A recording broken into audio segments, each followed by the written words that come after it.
Sige, balaw. O, smile. Bagay pala sa'yo.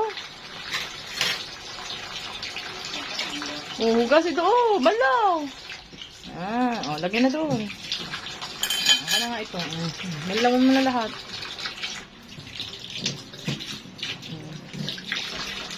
Hindi na eh.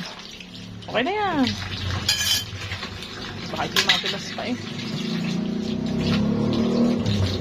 Mahirap.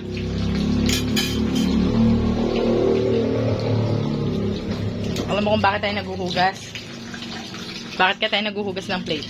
Para hindi mabako ang plato natin. Oo. Tsaka, syempre, ibig sabihin nun, sa dami natin, ikaw naghuhugas. Bakit kaya ganon? Kasi para magkaklat yung mga ibang tao pag may kinalaman. Mahirap natin na ibang tao.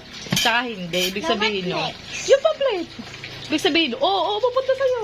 Yan. Love mo yung mga kakain. Kaya dapat maayos na maayos mo huhugasan. Hindi basta-basta hugas lang. Pag may sabon niya, mamamatay yung mga kakain. Okay? Pag basta-basta mo, ibig sabihin, hindi mo mahal yung mga kakain. Gusto mo silang ma-dead. Yes. What's next? Baso. Baso. Sige, What hugas. should I do? Laman mo lang. Baka may sabon. Mainam ng mga tao. Ano yan? Put mo dito. Dandahan naman. Huwag talsik-talsik. Ano ba yun? Yun. Hindi mo nalagyan eh. Okay na. Pati labas. Kuskusin mo. Yan. Tama. Okay na. Next. Last one. Tandat. Basa ka na. Tama na. Next. Plates.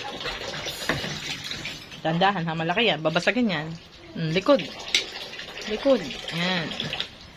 Kuskusin mo. Yan. Okay na. Pagtapos na. Yan. Okay lang. Ayun po. Ang ginagawa. Kunin mo yun at baka mamay nasa sinusup-sup na. Okay, next.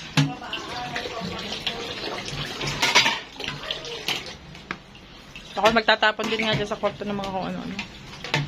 Last na yan. Yes. Tara. Plato.